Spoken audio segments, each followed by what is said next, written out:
প্রতিবেশীর শৌচালয় দিয়ে লুকিয়ে ছবি তোলার সময় হাতে নাতে পাকড়াও এক যুবক। ঘটনাকে কেন্দ্র করে চাঞ্চল্য সৃষ্টি হয়েছে ব্যারাকপুর পৌরসভার ২ নম্বর ওয়ার্ডের অন্তর্গত কালিয়া নিবাস এলাকায়। গত ২ বছর ধরে এই এলাকাতে এক বাড়িতে ভাড়াটিয়া হিসেবে থাকত মলয় হালদার নামে এই যুবক।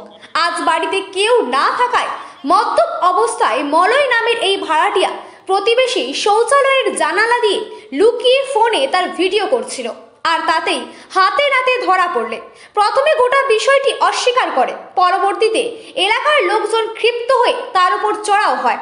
দ্রুত বাড়ি থেকে তাড়িয়ে দেওয়ার দাবিও জানান এলাকার লোকেরা। পরবর্তীতে পরিস্থিতি সামাল দিতে ঘটনাস্থলে আসে টিটাগড় থানার পুলিশ। পুলিশ এলে প্রথমে জিজ্ঞাসাবাদ করে এবং তারপর তাকে আটক করে নিয়ে যায়। পরিবারের পাশে থাকবার আশ্বাস ওয়ার্ডের কাউন্সিলর সম্রাট তপাদারের। ঘটনাস্থলে এসে গোটা বিষয়টি তদারকি নিজেই করেছেন। ঘটনার জেরে আতঙ্কে রয়েছে অভিযোগকারী। ব্যুরো রিপোর্ট, সত্যের সন্ধানে, সংবাদ প্রতিদিন লোকাল নিউজ। আমি যখন বাড়িতে এসে স্নান করতে গেছি, হঠাৎ করে আমি সাইডে ফিরে দেখি বাথরুমের ওপর দিয়ে লোকটা ফোনটা ধরে এরকম ফ্ল্যাশ দিয়ে দাঁড়িয়ে আছে। আমি তখন চিৎকার করেছি। তারপরে লোকটা ঘরে ঢুকে গেছে। তখন ভাই সবাই বেরিয়ে ওকে ধরেছে। প্রথমে অস্বীকার করতে বলছে, আমি তো তোমাকে ফোনের মতো দেখি, ফোনটাও বার করতে চাইছে না।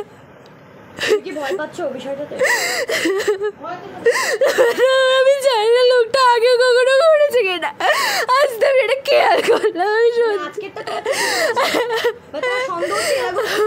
করতে অবশ্যই পারি। আমি কতবার কতক্ষণ বাথরুমে যাই অন্ধকারে, আমি সবসময় তো খেয়াল করি না। তো এই লোকটা কি তোমাদের পাশে কতদিন ধরে রয়েছে এখানে ভাড়া? 2 বছর মধ্যে হয়ে গেছে প্রায়। 2 বছর কখনো কি বাজে কোনো টোন টিটকারি করেছে কখনো?